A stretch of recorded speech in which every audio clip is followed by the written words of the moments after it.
गणेश को सृष्टि के संचालन का आधार माना गया है। ब्रह्मा सृष्टि के रचयिता है, विष्णु पालनकर्ता और महेश अर्थात भगवान शंकर संहारक। परंतु संहार शब्द का अर्थ नकारात्मक नहीं है। संहार का अर्थ है पुराने का अंत और नए का आरंभ। इसलिए महादेव को सृष्टि का अंतिम सत्य कहा जाता है। यदि भी है अनंत भी, वे नश्वर जगत को मोक्ष का मार्ग दिखाने वाले देव हैं। शिव का नाम लेते ही ध्यान आता है गले में सर्प, जटाओं में गंगा, भस्म का लेप, हाथ में त्रिशूल, डमरू की ध्वनि और उनके साथ माता पार्वती तथा भक्त नंदी। उनका व्यक्तित्व योगी भी है और गृहस्थ भी।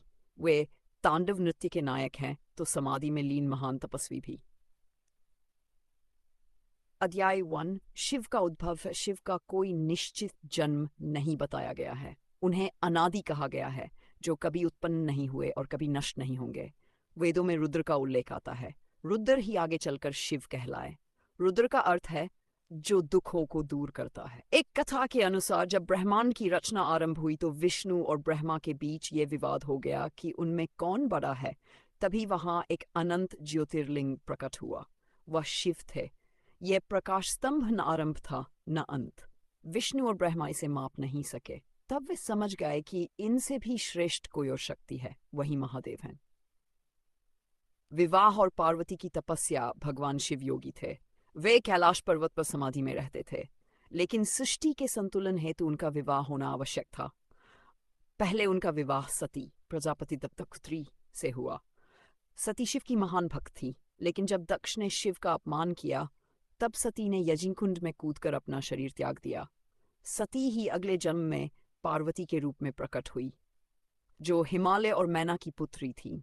पार्वती ने शिव को पाने के लिए कठोर तप किया। वे वर्षों तक वन में रहकर उपवास करती रहीं।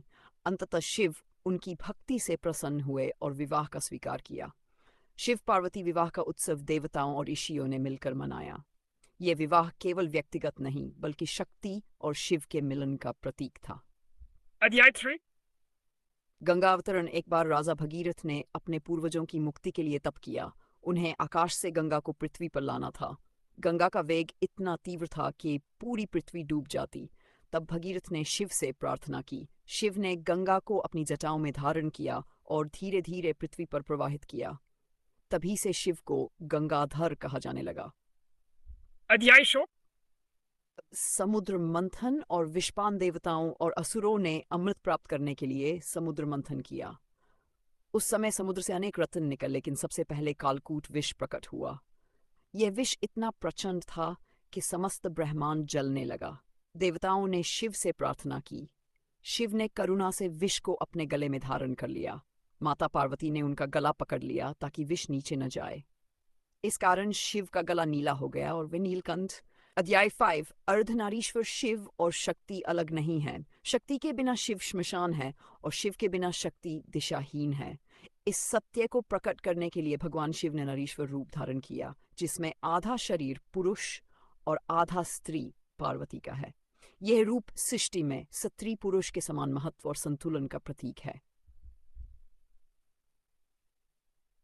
कार्तिकेय और गणेश की उत्पत्ति। शिव पार्वती के दो महान पुत्र हुए। कार्तिकी मृगन देवताओं के सेनापति, गणेश विघ्नहर्ता और मंगलकर्ता।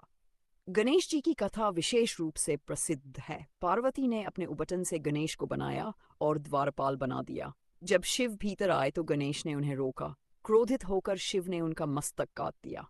बाद में पार्वती की व्यथा देखकर शिव ने गणेश को हाथी का मस्तक प्रदान किया और उन्हें सर्वप्रथम पूज्य बना दिया। अध्याय 7 भक्तों से जुड़े प्रसंग। शिव अपने भक्तों से सहज ही प्रसन्न होते हैं। मार्कंडेय ऋषि, जिन्हें मृत्यु ने भी नहीं छुआ क्योंकि शिव ने उन्हें वरदान दिया। रावण, जिसने शिव की आराधना कर शिवतांडव स्तोत्र रचा। नंदी, उनका परम भक्त और वाहन। शिव को भस्म, बेलपत्र, जल और सच्ची भक्ति प्रिय है। अध्याय 8 तांडव और समाधि। शिव को नटराज कहा जाता है, नित्य के देवता। उनका तांडव नित्य सृष्टि की गति और परिवर्तन का प्रतीक है। जब वे आनंद से नृत्य करते हैं तो ब्रह्मांड प्रसन्न हो उठता है। जब वे क्रोध से तांडव करते हैं तो संहार होता है। अध्याय 9 शिव का दार्शनिक स्वरूप। शिव केवल देवता ही नहीं बल्कि परम सत्य हैं। वे योगियों के आदि गुरु हैं। वे भौतिकता से परे रहकर भी गृहस्थ जीवन का आदर्श प्रस्तुत करते हैं। उनके 3 नेत्र हैं, दाहिना सूर्य, बायां चंद्र, मध्य तीसरा नेत्र ज्ञान और तप का प्रतीक। तीसरा नेत्र खुलते ही असत्य और अहंकार का दहन हो जाता है। उपसंहार महादेव का स्वरूप असीम है। वे भोलेनाथ हैं जिन्हें सच्चे मन से एक लोटा जल अर्पित कर कोई भी प्रसन्न कर सकता है। वे योगी भी हैं, पति भी, पिता भी और सबसे बढ़कर मित्र भी, जो महादेव का